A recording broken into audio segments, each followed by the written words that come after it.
मेरा वोट मेरा सांसद।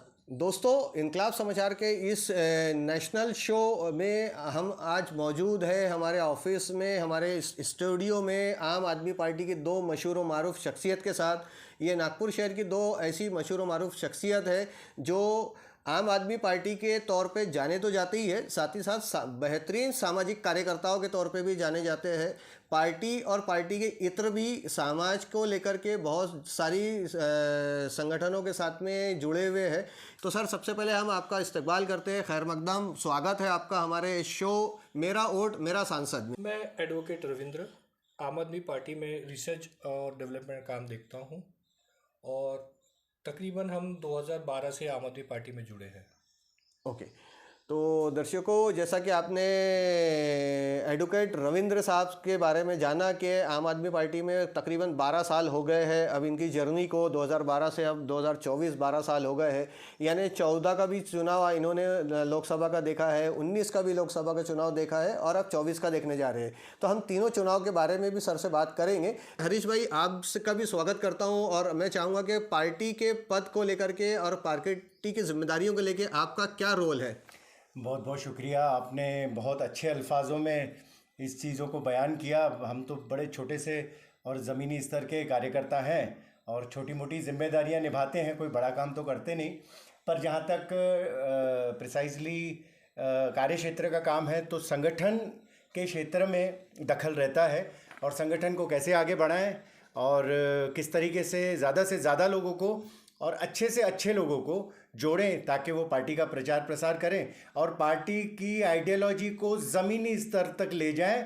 ये हमारा मतलब बेसिक मोटो यही है। दर्शकों, जैसा कि आपने अभी तारुफ जाना हमारे दोनों शख्सियतों का, हमारे आज के दोनों मेहमानों का, तो आइए बढ़ते हैं आज के इस मुलाकात की तरफ। और इस मुलाकात में जानते हैं कि नागपुर शहर में आम आदमी पार्टी की क्या सरगर्मियां हैं। इंडिया अलायंस के मेंबर होने के नाते 2024 का जो चुनाव इस वक्त हो रहा है नागपुर में, जो इंडिया अलायंस के उम्मीदवार है विकास ठाकरे, और विकास ठाकरे को जिताने और अपोनेंट कैंडिडेट को हराने के लिए क्या कार्यशैली बनाई गई है इंडिया अलायंस के इन मेंबरान की तरफ से हम जानते हैं। तो पहले हम चलेंगे एडवोकेट साहब के तरफ में। वकील साहब, बताइएगा थोड़ा कि आम आदमी पार्टी इंडिया अलायंस के साथ मिलकर किस तरीके से काम कर रही है नागपुर शहर के अंदर। जैसे कि आपने कहा कि हम इंडिया अलायंस के पार्टनर हैं और नागपुर में श्री विकास ठाकरे जी जो कि इंडिया के कैंडिडेट हैं, और हम लोग आम आदमी पार्टी का बहुत ही अच्छा बेसिक स्ट्रक्चर है जो हम लोग चुनाव में ज़्यादा निचले स्तर पे काम करते हैं। जैसे डोर टू डोर आप बोलेंगे, सोशल मीडिया में एक्टिव रहना, फेसबुक, ट्विटर और बाकी चीज़ों में एक्टिव रहना। और हमारा जो पहला इलेक्शन हुआ था 2014 का, जिसमें करीब करीब हम लोग ने 63,000 वोट लिया था अंदाजन। तो हम लोग ये चाहेंगे कि इससे जो ज़्यादा बेहतर वोट हम लोग इंडिया को और दे पाए, जो हमारा कैंडिडेट विकास ठाकरे जी उनको जिता पाए। हरीश भाई, थोड़ा सा हम जानना चाहेंगे कि अभी जो फाइट है इंडिया वर्सेस भारत की फाइट है। अब भारतीय जनता पार्टी के जो उम्मीदवार है उनका जो प्रचार तंत्र है या उनके बारे में ये कहा जा रहा है कि आप पार्टी को मत देखो, व्यक्ति को देख के वोट दो। तो इससे मतलब आप लोग पर क्या असर पड़ रहा है इससे? ये सबसे पहले तो देखें कि बहुत शानदार एक बात आपने कही है कि इंडिया वर्सेस भारत की जो बात चल रही है, तो इसमें थोड़ा सा और अगर आप गहराई पे जाएंगे तो मतलब माशाल्लाह ये तो बहुत खूबसूरत बात है कि आप जैसे इंडिपेंडेंट और अनबायस्ड जर्नलिस्ट आज मौजूद हैं और अपनी मौजूदगी दर्ज करा रहे हैं और पूरी शिद्दत से लगे हुए हैं। नहीं तो आपके मुंह से अभी आपने देखा इंडिया निकला, नहीं तो जनरली आप सारे गोदी मीडिया के चैनल देख लो जिनकी मिलियंस और शायद बिलियंस में भी रीच होगी, इंक्लूडिंग बड़े दिल्ली के जो चैनल्स हैं, वो इंडिया अलायंस नहीं कहते हैं, वो इंडिया अलायंस कहते हैं। और मेरा इख्तलाफ, मेरा डिफरेंसेस यही है कि बॉस आपको इंडिया कहने में क्या शर्म आती है? इंडिया अलायंस है तो इंडिया अलायंस कहिए, या आपको डर है, या बीच में फिर मोदी जी ने इंडिया अलायंस शब्द की वजह से भारत को आगे बढ़ाया। भारत और इंडिया एक ही है बॉस, भारत और इंडिया एक ही है। और इंडिया को इंडिया कहना सीखिए सबसे पहले। इंडिया को इंडिया अलायंस और इंडिया को घमंडिया गठबंधन, ये जो आप जो नवाजते हैं शब्दों से, ये आपके अंदर की घबराहट कहती है। तो आपने बहुत शानदार बात छेड़ी। और जो ये इंडिविजुअल कैंडिडेट की जो बात कर रहे हैं, तो ये इन्होंने हवा तो बड़ी चलाई है। मतलब एक बार नीतीश जी ने कहा था कि ये ओरिजिनल आंधी नहीं है, ये ब्लोअर की आंधी है। मतलब जो ब्लोअर से हवा निकल, उससे कितना आप आगे बढ़ाओगे चीज़ों को साहब, कितना आगे बढ़ाओगे आर्टिफिशियली। दिल के अंदर तो यार मुझे रोजगार नहीं मिला, मैं और मेरे जैसे लाखों है, पर यहाँ तो दिखाया जा रहा है कि राम राज्य आ चुका है। कहीं ऐसा तो नहीं कि शायद मैं ही गलत हूं, शायद मैं ही गलत हूं, सभी लोग खुश होंगे, राम राज्य तो आ चुका है, टीवी में तो ऐसा ही दिखाया जा रहा है। तो ये इंडिविजुअल लेवल पे सबके अंदर में प्रताड़ना है, तकलीफें है, अंदर एग्रेशन है, पर इंडिविजुअल लेवल पे लग रहा है टीवी पे तो सब कुछ राम राम चल रहा है, टीवी पे तो सब कुछ अच्छा चल रहा है। तो शायद मैं अलग हूं, मैं सिर्फ तकलीफ में हूं, बाकी पूरा हिंदुस्तान खुश है। तो ये सबको जानकारी आप जैसे अनबायस्ड पत्रकारों के माध्यम से जानी चाहिए कि रोष पूरे हिंदुस्तान के युवाओं में भरा हुआ है। तो कैंडिडेट के मान से अगर देखा जाए तो मेरे हिसाब से Vikas Thackeray is the best candidate. जुझारू आदमी है, लड़ने भिड़ने वाले, जनता के तकलीफ जिस जनता को है उनके क्वेश्चन के लिए लड़ने और भिड़ने की ताकत रखने वाले। मैं नहीं समझता ये जो नागपुर के 6 एमएलए हैं उनमें उनसे बेहतर कोई है। तो he will become, as far as my best knowledge is concern, he will become the best MP, best member of parliament from Nagpur Kamthi constituency. जैसा कि मैंने आपसे पूछा हरीश भाई कि इंडिया अलायंस के कैंडिडेट को तो आपने बहुत अच्छे से प्रेजेंट किया, लेकिन भारतीय जनता पार्टी के जो उम्मीदवार है श्री नितिन जी गडकरी, वो नितिन जी गडकरी श्री विकास ठाकरे जी के सामने में जो अपना इलेक्शन कैंपेन लेके चल रहे हैं, उस इलेक्शन कैंपेन में उनके प्रतिनिधित्व द्वारा या उनके प्रचारकों के द्वारा या जहाँ जहाँ उनकी सभाएं ली जा रही है या स्वयं नितिन गडकरी के बेटे के द्वारा ये कहा जा रहा है कि आप पार्टी को मत देखिए, आप उम्मीदवार को देखिए, आप उम्मीदवार की अच्छाई को देख करके वोट दीजिए, आप पार्टी के सिंबल को देख करके वोट मत दीजिए। तो मेरा सवाल इस बारे में था कि ये मतलब क्या इंडिया अलायंस का जो है वो डर है, इसलिए उम्मीदवार चाहते हैं कि भैया आप भारतीय जनता पार्टी के नाम से गडकरी को अलग करके वोट दीजिए करके? आप लोगों ने क्या ऐसा प्रेशर डेवलप कर दिया है या आपने ऐसा क्या कर दिया है नागपुर में कि गडकरी जैसा सेंट्रल मिनिस्टर जो मजबूत दावेदार है, जिसे ये माना जा रहा है कि वो पीएम भी बन सकते हैं, तो वो अपने आप को पार्टी से अलग करके दिखा रहे हैं? तो क्या ये सिर्फ माइनॉरिटी इलाकों में जाकर ही ऐसा बता रहे हैं या ज़मीनी हकीकत कुछ और है इसमें?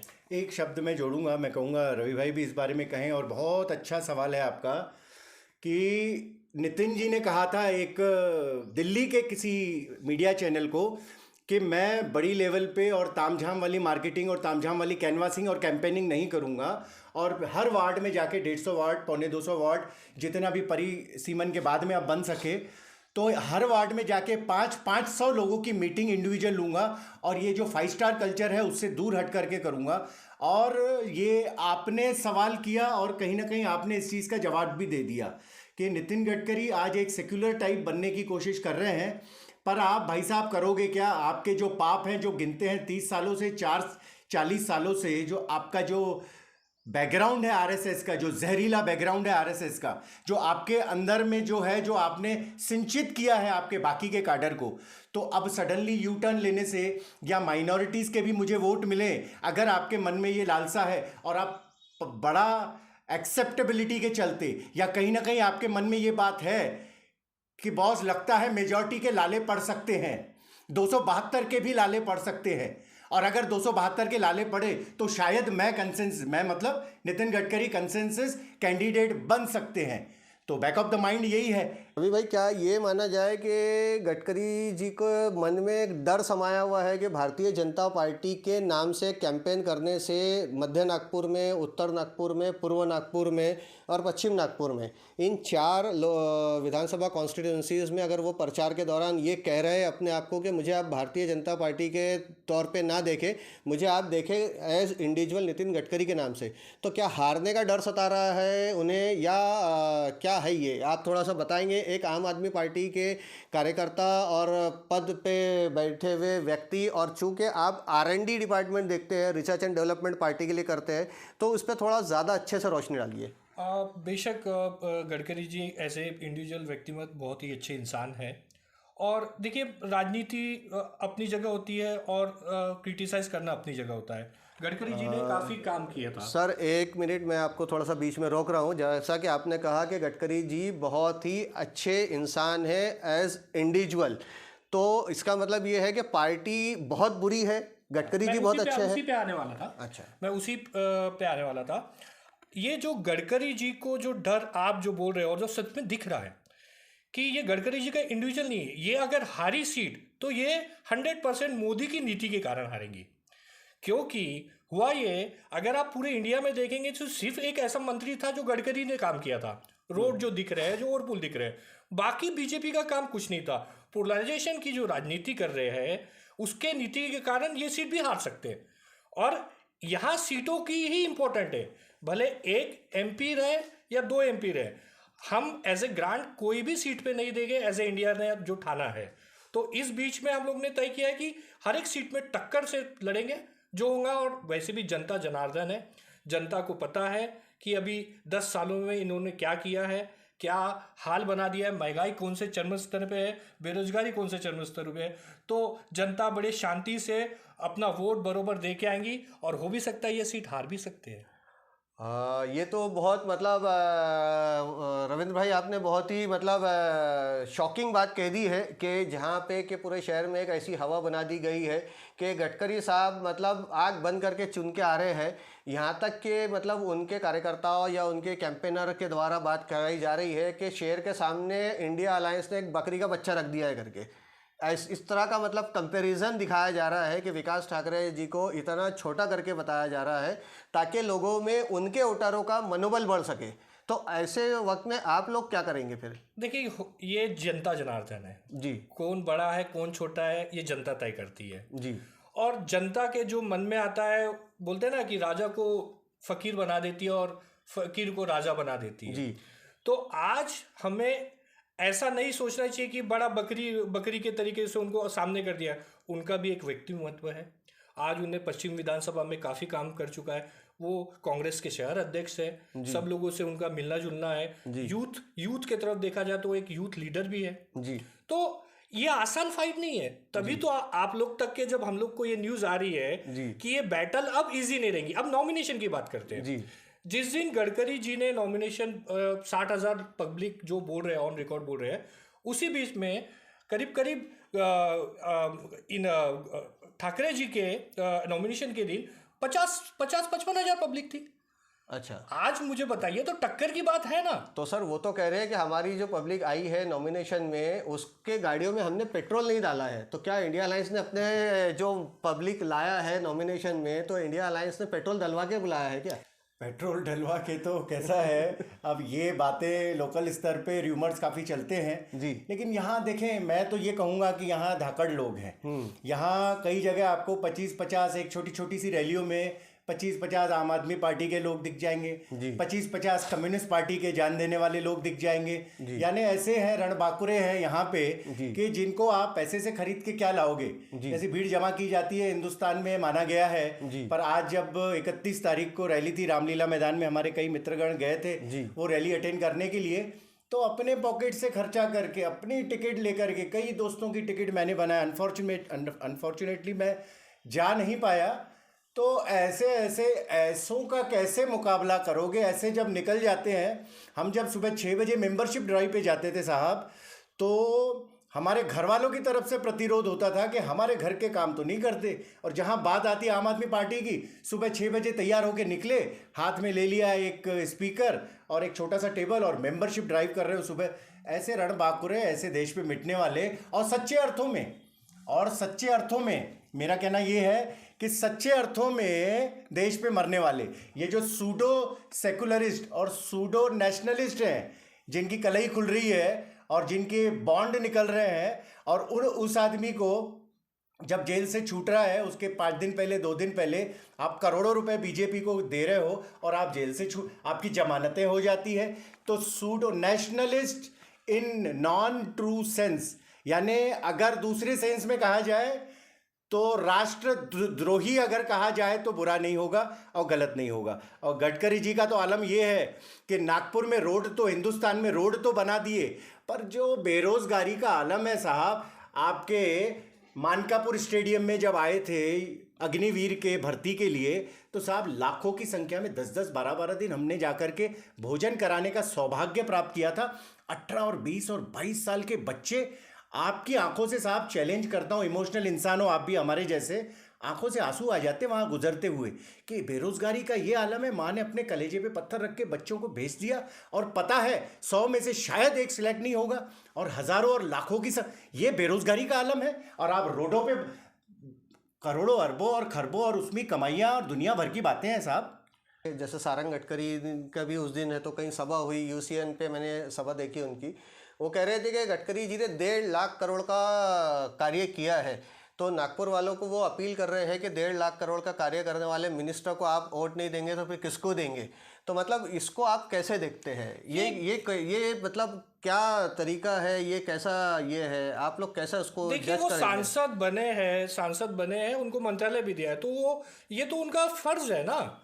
1.5 लाख करोड़ का काम करना मतलब जनता के लिए किया हुआ है। तो अब जनता को डिसाइड करना है कि वो काम ठीक हुआ कि नहीं हुआ, उसके बाद रविंद्र भाई, 1.5 लाख करोड़ से मेरा वोट मेरा सांसद का जो हमारा शो है, जिसमें मैं बीइंग ए नागपुरियन ये जानना चाहूँगा कि 1.5 लाख करोड़ को देखकर मैं वोट क्यों दूँ? मैं वोट नागपुर के उम्मीदवार को बीइंग ए नागपुरियन दूँ, ताकि वो जाके के नेशनल लेवल पे मेरा रिप्रेजेंटेशन करे, और रिप्रेजेंटेशन करे तो वो कैसा करे मैं वो देखूँ। तो मुझे 1.5 लाख करोड़ से क्या काम है? अभी जो मुद्दे हैं, ज्वलनशील मुद्दे, जैसे मणिपुर का मुद्दा है, अरुणाचल प्रदेश का मुद्दा है, म्यांमार का मुद्दा है, बांग्लादेश का मुद्दा है, ऐसे हमारे सांसद ने ये मुद्दे नहीं उठाए। मुद्दे ऐसे उठाने चाहिए जो ज्वलनशील मुद्दे हैं, जो पब्लिक से डायरेक्ट। तो हमें एमएलए ऐसा चाहिए, एमपीज ऐसा चाहिए जो ये मुद्दे पे हमारी बात रख पाए दिल्ली में, जो कि हमारे सांसद ने नहीं रखी है। साहब मणिपुर जलता रहा, मणिपुर जलता रहा और दिनों दिन जलता रहा और महीनों महीनों जलता रहा, और ऐसे ऐसे वीडियो आए हैं कि आपकी और हमारी आत्मा शर्मसार हो जाए, आपकी और हमारी आत्मा शर्मसार हो जाए। और अगर मैं कहता हूँ नीतियों पे इलेक्शन होता है। आपकी अगर नीतियाँ ही अनह्यूमन हैं, आपकी नीतियाँ अगर है, आप शिक्षा पे वोट मांग रहे, आप अगर स्वास्थ्य पे, रोजगार पे वोट मांग रहे, एक आदमी को 5 बेसिक चीज़ों के अलावा चाहिए क्या? आपकी इंटरनेशनल पॉलिसीज़ क्या है? आप पब्लिक को क्या देना चाहते हो? अल्टीमेटली क्या देना चाहते हो? इंफ्रास्ट्रक्चर बनाए, ठीक है, गडकरी जी आदमी अच्छे हैं, रवि भाई ने कहा, पर मेरे को संबंध नहीं निभाना है उनसे, मेरे को रिश्तेदारी नहीं करनी है उनके घर में। As a human being, if at all he is a good man, अपने घर पे हैं, अच्छी बात है, पर उनकी नीतियाँ क्या है? क्या उनकी नीतियाँ प्रो पुअर है? आज 80 करोड़ लोगों को आप शान समझते हो? भीख जैसा खाना दे रहे हो, 5 किलो खाना दे रहे हो, और उसमें आप शान समझते हो? यानी आपने उनको उस स्तर पे ला दिया है कि उनके पास खाने के लिए नहीं है। मणिपुर जलता रहा सालों साल और आपके मुंह से आवाज़ नहीं निकल रही है, और कहते हो मैंने रोड बना दिए। बहुत अच्छी बात है। एक इंसान अगर बहुत अच्छा भाई है, बहुत अच्छा पिता है, बहुत अच्छा पड़ोसी है, पर उसके साथ साथ अगर बहुत अच्छा पति नहीं है अपनी वाइफ के लिए, तो he is not a complete man. तो आप तो सारे मोर्चों पे विफल हो साहब। एक काम आपने अगर कर दिए तो आपका काम है सारे मोर्चों पे सफल होना। हाँ, मेरा और मेरा सांसद के बारे में आपको बता दूं, देश में आप लोग जहाँ भी ये वीडियो देख रहे हैं, तो आपको अपने सांसद को वोट देना है, आपको सेंट्रल लीडरशिप पे किसी को वोट नहीं देना है। तो लिहाजा आपको अपने सांसद में वो क्वालिटी, वो खूबी, वो ह्यूमैनिटेरियन ग्राउंड देखना पड़ेगा, जिसकी हम बात कर रहे हैं हमारे शो में अलग अलग पार्टियों के लोगों के साथ में। हम नेशनल मुद्दे पे इस वक्त इसलिए बात नहीं कर रहे क्योंकि हमारा शो का थीम ही है मेरा वोट मेरा सांसद। मैं गडकरी जी को वोट दे रहा हूँ, मुझे मोदी जी से कोई लेना देना नहीं है, क्योंकि अगर मैं विकास ठाकरे जी को वोट दे रहा हूँ तो मुझे राहुल गांधी से कोई लेना देना नहीं है, मुझे नागपुर के सांसद को चुनना है। तो ऐसे ही आप जिस शहर में हैं वहाँ के सांसद को चुनना है, लेकिन चूंकि वो सांसद जिस पार्टी में जाकर के अपना रिप्रेजेंटेशन रखेगा और उस पार्टी की आइडियोलॉजी, फिलॉसफी और वर्किंग मॉडल पे काम करेगा, तो लिहाजा हमें उस पार्टी को भी देखना ज़रूरी है। इसी वजह से हमने इंडिया अलायंस के जो आम आदमी पार्टी के पार्टनर हैं उनको अपने ऑफिस में इनवाइट किया है। हमारे स्टूडियो में इस वक्त हम उनके साथ में साक्षात्कार कर रहे हैं। आपको जो भी इनसे सवाल पूछने हैं आप कमेंट बॉक्स में सवाल पूछ सकते हैं। ये तो जो आपने बात कही सेंसिटिविटी की, तो ये तो सब सार ऐसा है कि 2014 से पहले देश का हाल था, सेंसिटिविटी का हाल था। देश 2014 से पहले सेंसिटिव था। अभी तो जो नया भारत है 2014 में, जो अभी नया नया बना है, और नए नए भारत में जो 2014 के बाद से जो चीज़ें आ रही है, इसमें सेंसिटिविटी जो है सिर्फ ज़ुबान तक महदूद रह गई है। अमल में ये सेंसिटिविटी नेताओं से भी ख़त्म हो गई है, पॉलिटिक्स से तो पूरी तरह से ख़त्म ही होती है, अब हम देख रहे हैं। हो सकता है कि इंडिया अलायंस दोबारा से 2014 के पहले वाला जो दर्द, जो हमदर्दी, जो प्यार, जो मोहब्बत जो इंडिया अलायंस ने समर्थन दिया है कांग्रेस की भारत जोड़ो यात्रा और न्याय यात्रा को मिल करके, जो पैगाम मोहब्बत का पहुंचाने की कोशिश की है, हो सकता है कि ये पैगाम मोहब्बत का नागपुर में ये लोग पहुंचाने में कामयाब हो जाए। अभी आगे देखना है, आगे अभी चुनाव को वक्त बाकी है, दिन बाकी है, अभी तो रात बाकी है सनम, अभी से है तो क्या रात की बात करें, फसाना अभी से रात का क्या बयान करें, अभी तो रात बाकी है, कल सुबह होंगी जब है तो रात का फसाना हम सुना देंगे। तो दोस्तों, आपसे विदा लेने से पहले एक अपील है कि अगर आपने हमारे इस चैनल को अभी तक सब्सक्राइब नहीं किया तो सब्सक्राइब कीजिए, घंटी वाला बटन याद से दबाइए, और अपने सोशल मीडिया अकाउंट में जितने भी ज़्यादा से ज़्यादा लोगों तक आप ये पैगाम पहुँचाना चाहते हैं, मेरा वोट मेरा सांसद के इस वीडियो को आप शेयर कीजिए। मेरा वोट मेरा सांसद के इस वीडियो को शेयर करने के साथ साथ अगर आपको हमारे काम पसंद आ रहा है, वीडियो पसंद आ रहा है, तो आप समझते हैं कि किसी भी प्रोजेक्ट को चलाने के लिए फ़ंड की ज़रूरत होती है, हमारे स्क्रीन पे आप बारकोड देख रहे हैं, जो भी वॉच वैल्यू आप अपने दिल से देंगे हमें कबूल है, आपका 1 रुपये भी हमें कबूल है, और आपकी एक चाय की कीमत भी हमें कबूल है, और उससे ज़्यादा भी आपकी इच्छा जो है वो आप दीजिए। बारकोड को स्कैन कीजिए, सपोर्ट कीजिए। 2 तरीके से सपोर्ट कीजिए, एक तो फंड से भी सपोर्ट कीजिए, दूसरा चैनल को आगे बढ़ाने के लिए सब्सक्राइब कीजिए, घंटी वाला बटन दबाइए, और ज़्यादा से ज़्यादा शेयर कीजिए, सभी सोशल मीडिया अकाउंट्स में शेयर कीजिए। मिलेंगे इंशाअल्लाह अज़ीज़ फिर से एक नए सेशन में आपके सामने हाजिर होंगे हम हमारी टीम के साथ में। मैं शाकिर रज़ा खान आपसे अलविदा लेता हूँ। जज़ाकल्लाह खैर, अल्लाह हाफिज़।